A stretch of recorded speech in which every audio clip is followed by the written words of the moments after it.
հասնի համայնքի ղեկավարի հայտարարությունը։ Նարեկ Կիրակոսյան, ձեր հարցը։ Շնորհակալություն, պարոն Աբրամյան, կան տեղեկություններ նաև մամուլում, որ վերջերս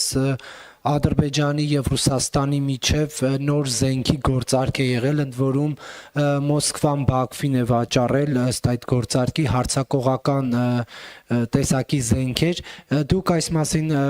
տեղեկություններ արդյոք ունեք թե ոչ, եւ սա ինչ է նշանակում, երբ որ Ռուսաստանը օրինակ Հայաստանից գումարը վերցնում է, բայց զենքերը չի մատակարարում արդեն մի քանի տարի է, բայց Ադրբեջանի հետ զենքի նոր պայմանագիր է կնքում։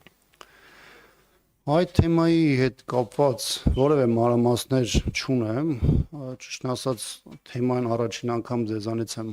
լսում ու ուղղակի պատկերացում չունեմ, թե ինչ զինատեսակների մասին է խոսքը,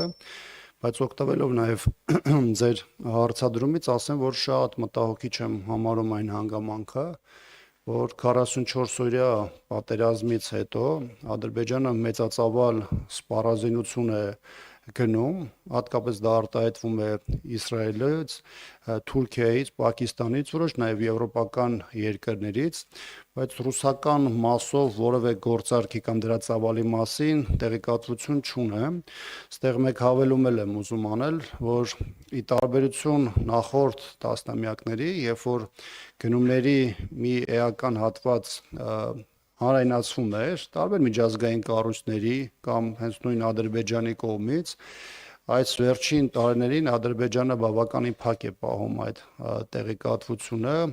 եւ միայն կանխատեսելիության որոշակի դաշտում է մնում հասկանալ, թե կոնկրետ որ երկրներից ինչ սպառազինություն է գնում, որովհետեւ դա շատ կարեւոր է ռազմաքաղաքական իրադրությունը գնահատելու եւ համապատասխան սպառանիկների ճիշտ արձագանքելու համար, ինչը այս պահին պարզապես մենք չունենք։ Շնորհակալություն։